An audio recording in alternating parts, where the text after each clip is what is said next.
P Jayachandran music foundation Thriprayar ഒന്നാം വാർഷികാഘോഷവും ജയചന്ദ്രൻ സ്മൃതി പുരസ്കാര സമർപ്പണവും നടന്നു. തൃപ്രയാർ SNDP LP സ്കൂളിൽ വെച്ച് നടന്ന വാർഷികാഘോഷം സംഗീത സംവിധായകൻ വിദ്യാധരൻ മാസ്റ്റർ ഉദ്ഘാടനം ചെയ്തു. ഈ സംസ്കാരം വളർത്തിയെടുക്കുന്നതിനും നാട്യ ഫർക്കയുള്ള ഒരുപാട് കലാസ്നേഹികളും കലാകാരന്മാരുമുള്ള ഈ രാജ്യത്ത് സംഗീതത്തിൻ്റെ പ്രാധാന്യം ഒരിക്കലും നഷ്ടപ്പെടരുത്. സംഗീതം അഭ്യസിക്കുന്നവരും സംഗീതത്തെ സ്നേഹിക്കുന്നവരുമായ ഒരുപാട് കലാസ്നേഹികളുള്ള രാജ്യമാണ്, സ്ഥലമാണ്. അതിനെ പുറകിലേക്ക് കൊണ്ടുപോകാതെ മുന്നിലേക്ക് തന്നെ കൊണ്ടുപോകാൻ എല്ലാവർക്കും കഴിയണം. അതിനുള്ള മനസ്സുണ്ടാക്കുക, അതിൽ പ്രവർത്തിക്കുക, അതിൽ പങ്കാളികളാക്കുക. ഇതൊക്കെയാണ് നിങ്ങൾക്ക് എല്ലാവർക്കും ഏത് സമയത്തും വേണ്ടത്. അപ്പോൾ ഇതൊരു പ്രാവശ്യം കൂടെ ഇങ്ങനെ നിങ്ങളെ ബോധ്യപ്പെടുത്തി നമ്മുടെ ശക്തിധരൻ പണിക്കർ ഇതിന് മുൻകൈയെടുത്ത് ഈ ആദ്യമായി അവാർഡ് ജയചന്ദ്രൻ്റെ പേരിൽ കൊടുത്തു, രണ്ടാമത് കൊടുക്കുന്നതും ആ പരിപാടിയിൽ പങ്കെടുക്കാൻ കഴിഞ്ഞു എന്നുള്ളത് തന്നെ അതിയായി സന്തോഷമുള്ള കാര്യമാണ്. ഫൗണ്ടേഷൻ ചെയർമാൻ മധു ശക്തിധരൻ അധ്യക്ഷത വഹിച്ചു. ജയചന്ദ്രൻ സ്മൃതി പുരസ്കാരം സംവിധായകൻ അമ്പിളി, ഗായകൻ കല്ലറ ഗോപന് സമ്മാനിച്ചു.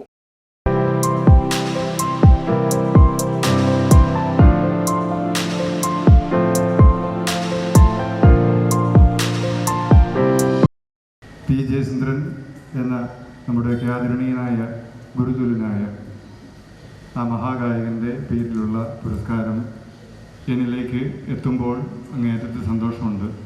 അതുപോലെ തന്നെ അകാലത്തിൽ അദ്ദേഹം നമ്മളെ വിട്ടുപിരിഞ്ഞതിൻ്റെ ദുഃഖവും ഇതുവരെ വിട്ടുമാറിയിട്ടില്ല. ഈ രണ്ട് വികാരങ്ങളുടെ സമ്മിശ്രമായ ഒരു മാനസികാവസ്ഥയിലാണ് ഞാനിപ്പോൾ. ഇങ്ങനൊരു സന്ദർഭത്തിൽ ഈ മണ്ണിൽ വരാൻ കഴിഞ്ഞു. പ്രഗത്ഭരായ വ്യക്തികളോടൊപ്പം എന്നെ ഇരുത്തി ഇങ്ങനൊരു പുരസ്കാരം തന്നെ ആദരിച്ചു. നന്ദി. ഇവിടെ വന്നൊരു മാത്ര മിഴിയേകിയാൽ പുണ്യം ഹന്ത സൗഭാഗ്യം ജനാന ഹന്ത സൗഭാഗ്യം ജനാന.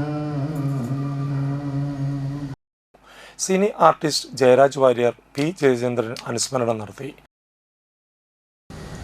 സ്വന്തമായ പാതയിൽ സ്വതന്ത്രമായ ആലാപന ശൈലിയിലൂടെ മലയാളവും തമിഴകവും കന്നഡ ദേശവും ഈ 3 ഭാഷകളിൽ, തെലുങ്ക് വളരെ കുറച്ചേ ഉള്ളൂ, പാട്ടുകൾ പാടിയിട്ടുള്ള മലയാളത്തിൻ്റെ ഭാവഗായകൻ ജയേട്ടൻ അസ്തമിക്കാത്ത നിലാവാണ്. ഒരിക്കലും അസ്തമിക്കാത്ത നിലാവ്. നിലാചന്തമുള്ള പാട്ടുകൾ മാത്രമല്ല, അതിനെപ്പറ്റി പറയുമ്പോൾ അത് മാത്രം പറയേണ്ടി വരും. നിലാവിൻ്റെ ഒരു നിറസാന്നിധ്യമാണ്. അഖില കേരള ചലച്ചിത്ര ഗാന മത്സര വിജയികൾക്ക് മൊമെന്റോകൾ ചടങ്ങിൽ ജയരാജ് വാര്യർ സമ്മാനിച്ചു. ഉപജില്ല, ജില്ലാ, സംസ്ഥാന കലോത്സവ വിജയികളെ ചടങ്ങിൽ ആദരിച്ചു. Foundation president Satheesan Valappad, Jolly Sivalal, Nandakumar, Ravikumar, Jayachandra master, Akshay, Sajjana എന്നിവർ സംസാരിച്ചു. തുടർന്ന് കല്ലറ ഗോപനും മധു ശക്തിധര പണിക്കരും ചേർന്ന് അവതരിപ്പിച്ച ഹർഷബാഷ്പം ഗാനവിരുന്ന് അരങ്ങേറി.